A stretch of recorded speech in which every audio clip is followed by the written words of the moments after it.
Good.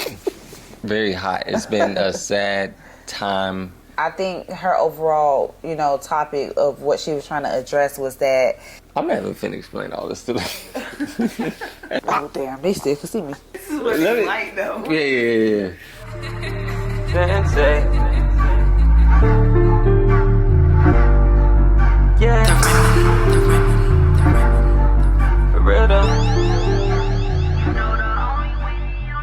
Yo, what's good? It's Ace Chan, the Sensei. I'm back at you again with another one. Welcome to the first episode of You Can't Make This Up. I'm Ace Chan, the Sensei. You can follow me at _ACECHAN_ on other platforms such as this one, Ace Chan, the Sensei. Alright, and today I'm here with... Hi, I'm Nisha. You can follow me on Instagram at I am Nisha and TikTok. Both of them, I am Nisha. So yeah, follow me. Well, they will be following you. The beautiful Miss Nisha is my love, of course. So y'all better follow her.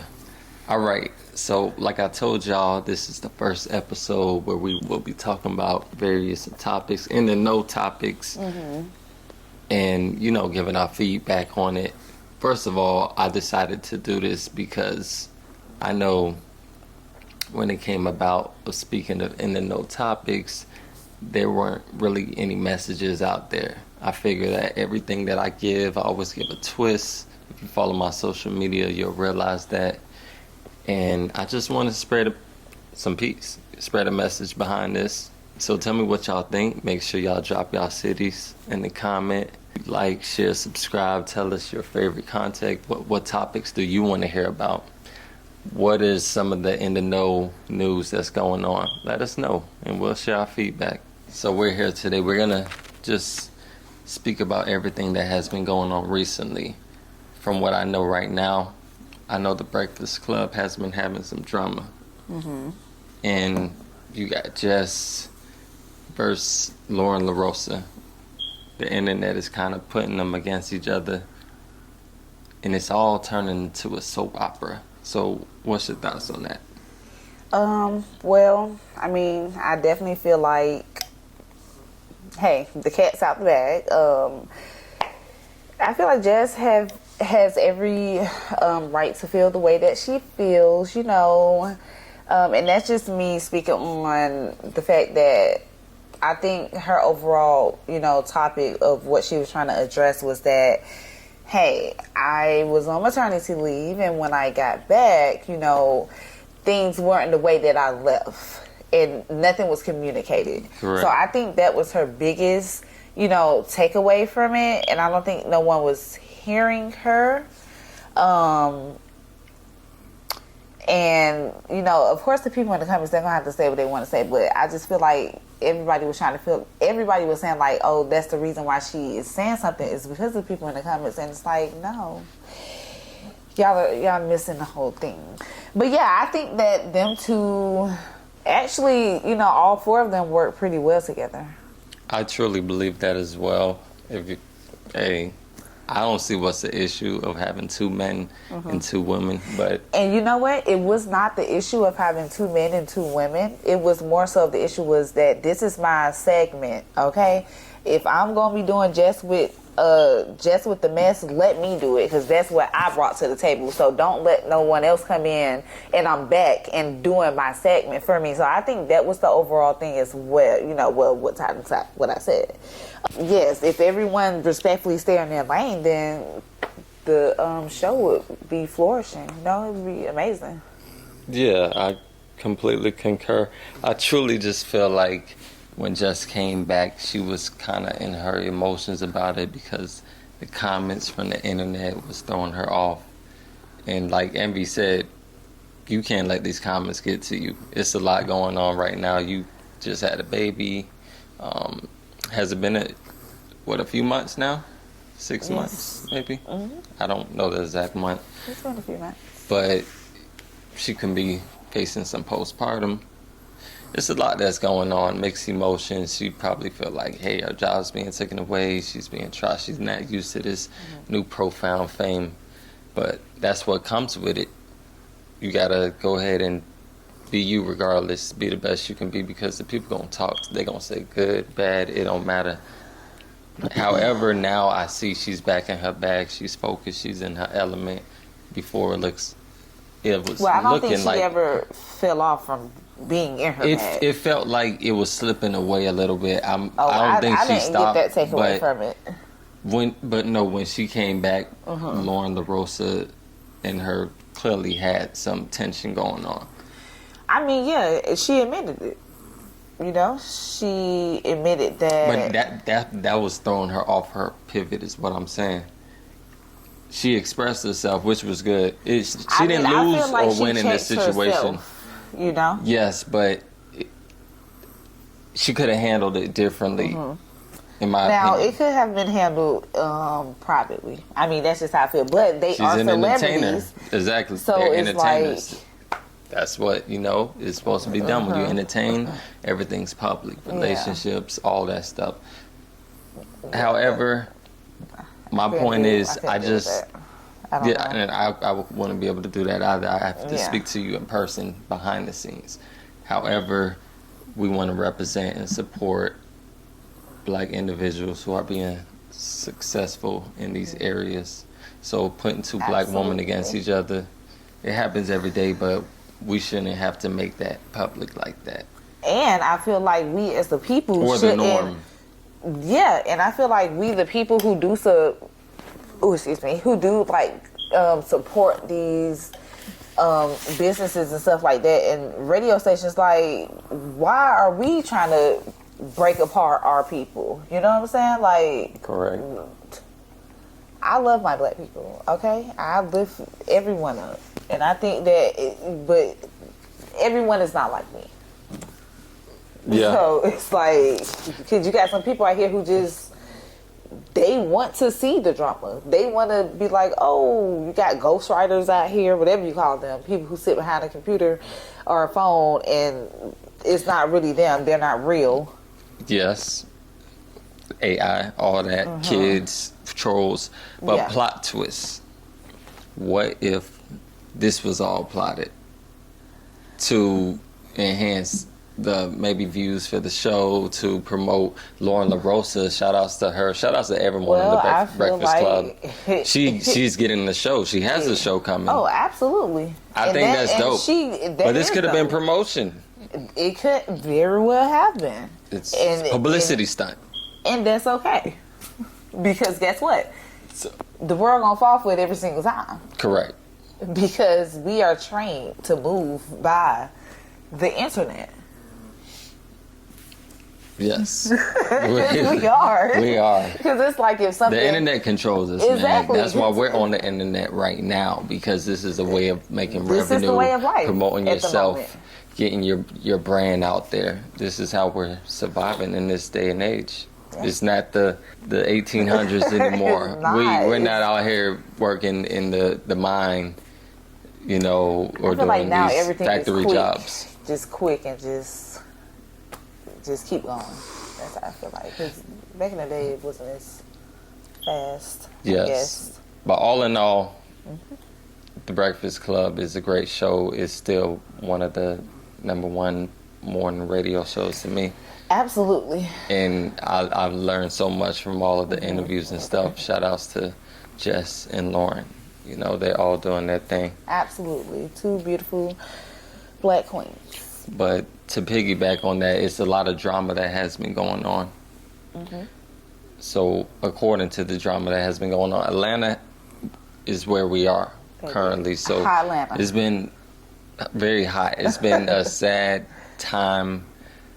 We have been losing rappers. It has been artists getting locked up, artists, from incarceration, other artists being released. It's a whole soap opera. Like I said, all of this is a soap opera that has been going on. I believe it was in 2024, the end of the year, we lost OG Mako. I don't want to shout out to everybody because we lost plenty of people who have passed away, but OG Mako, from what I know, due to purposes only, but it was suicide. We don't promote that. Unaliving. You try to unalive himself, and it didn't really work out. Condolences his family. That was very unfortunate to hear, because it's been a while. I was hearing it through the news, and then when it finally came out that he was in a vegetative state, he didn't survive that. We had, after that, Rich Homie Quan, who was found unresponsive. Rest in peace to that brother right there. R.I.P. And they said that was due to a drug overdose, right? which was very, very sad. For sure. And he was actually really young. Very much young. I believe 34, going on 35. That is very young. Absolutely. Let's stay away from the drugs. Yeah, and, take care of yourself, And not saying Rich Homie was on it and abusing it or anything. I believe it could have been a bad drug. So that's why I'm promoting that, because you can be getting it from someone, and we don't know what is in this stuff that we're buying. So you got to be careful. I can take this topic as far as back as Takeoff, but I'm going to stay in the 2025 era right now. I'm speaking of right now. Yeah. Let me see. Young Scooter just recently passed. Rest in peace to him. And that one is still crazy. That is a fresh story right now. They said it was a leg injury. People are claiming the police possibly shot him. I believe there was no evidence on that. They said he was jumping 2 gates, and one of the gates punctured a femur, I believe it is, and he bled out. This is what, from what I'm seeing, I don't know the full story. Rest in peace to Young Scooter. That threw me off, man. That's a Jug King right there. That's a Atlanta legendary person right there. I got to give it to him. Pretty sure Future's devastated right now. That was one of his artists. That was a lot of people, homeboy, family member, you name it. He was a father. Before that, Lotto Savage passed away. Okay, so Lotto, I have no idea. Lotto, he was kind of coming up with 21 Savage. Surprisingly, you don't. I thought there was only one Lotto.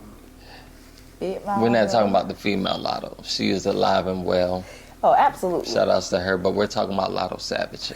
Yeah, I had the pleasure to meet that brother one time. We was out one night, hanging out. I believe Chef was doing some camera work. We met him. Next thing you know, I'm chilling with him, jumping on stage with him. Me and him exchanging information. He invited me, hey, you can meet me over here this day. We could, he was real cool, down to earth.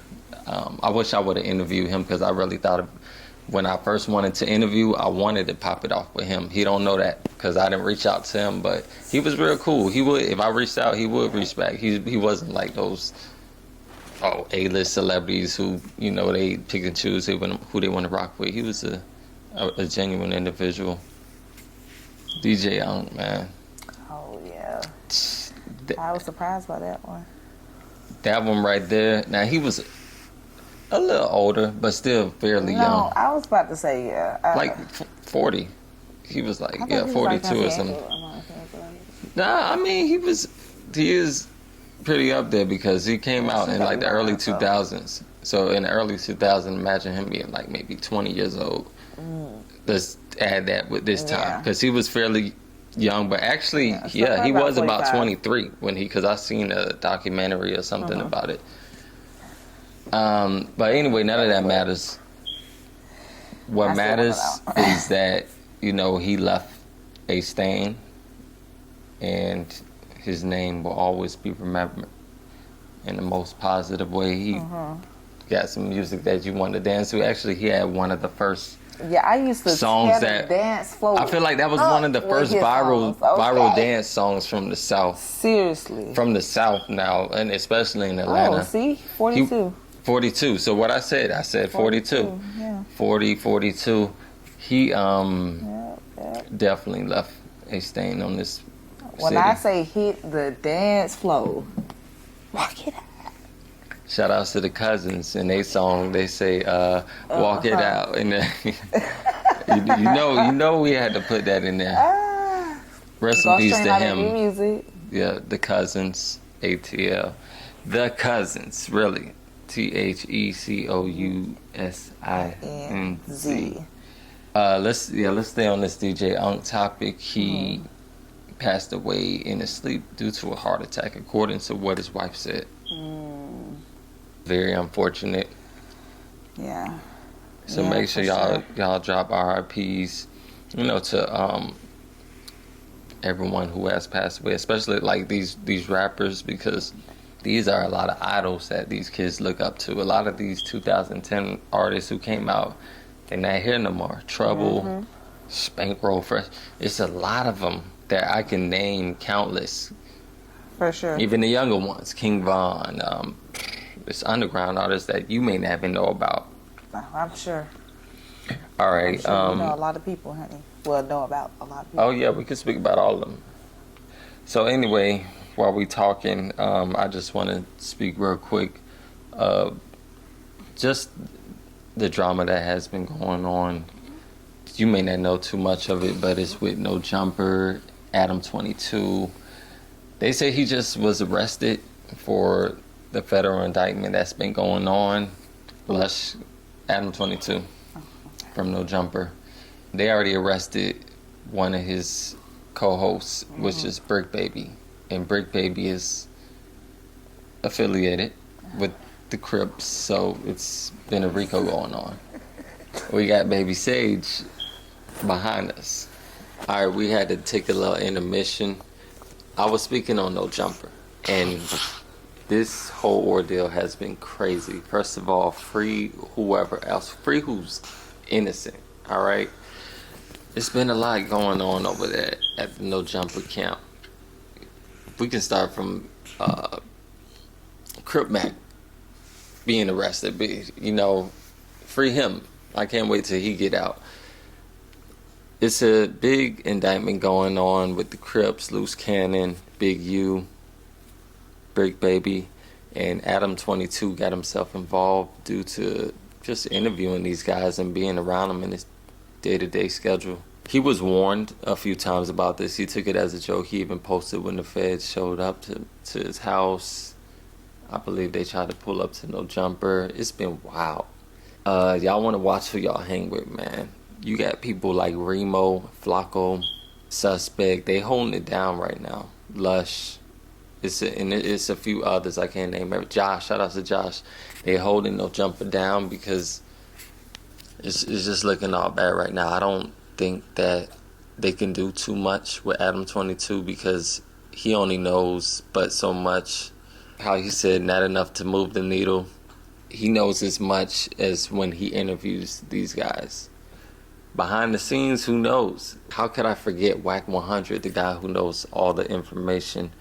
People been saying a lot about Whack. I don't know Whack, but it sounds like he got a lot of information. They trying to say he's starting these indictments, getting these guys caught up. Who knows? But all I know is that it's just looking like a whole bunch of drama right now. Free those guys, man. Big U, who's locked up, he was known as a Crip leader, an activist. He does nonprofits and a lot of things. A lot of people would say a lot about him because back in the day, he was just known for a certain activity that we can say that activity is kind of catching up with him. He's been indicted for murders, extortion, as far as getting money for people having to check in, and it's just been a whole mess around his career. He tried to do charities, donate money and stuff, have a nonprofit, have a company where he would get money donated to, but they said he was transferring that money to his own bank account for his personal interests. The sad part about it is that he has a whole family. He's tried to change his life when he got older. I don't know too much about Big U, but I just know he was definitely a part of Nipsey Hussle's career and of many others, actually. From what I know, Tiny Lester said in the interview that he based his part on Friday as Debo being Big U. That was based off of Big U's persona, his life, his character. However, we all know when Big U and Nipsey connected, they did business back then. He had a record label. Nipsey did music for it. They had a falling out about it. A lot was said around Nipsey's death. They said Big U might have been a part of it in a way, allegedly. All this stuff is allegedly. I'm just speaking on what these interviews have said or whatever documentaries I see. But I'm not going to get too deep into it because that's not my life. I'm over here in Atlanta. That's LA. Shout outs to them. I love LA. Every time I go there, I have a great time. Good people. Shout outs to my friends that I do my acting over there as well. To end this topic, I just want to say, kids, y'all make sure y'all always be yourself. You don't need a whole bunch of people just to be great. You can do everything on your own. Stay educated. Stay in school. Stay educated, even if you out of school, whatever you got to do. I hope y'all enjoyed this first episode. Nisha had to hop off and handle some business, but this is what we're going to be doing from now on. It will be in another setting. I hope y'all like the topics that we spoke about. Like I said, drop them cities of where y'all from. Drop them topics of what y'all want to speak about. I was going to get in politics because y'all know I'm a rebel. I can do almost any topic. I'm not afraid to speak about anything. But I wanted to keep this episode short, straight to the point, very informative. Hopefully you got some information that you didn't know and it was entertaining to you. Make sure you like, subscribe, share these videos and tell a friend. Peace.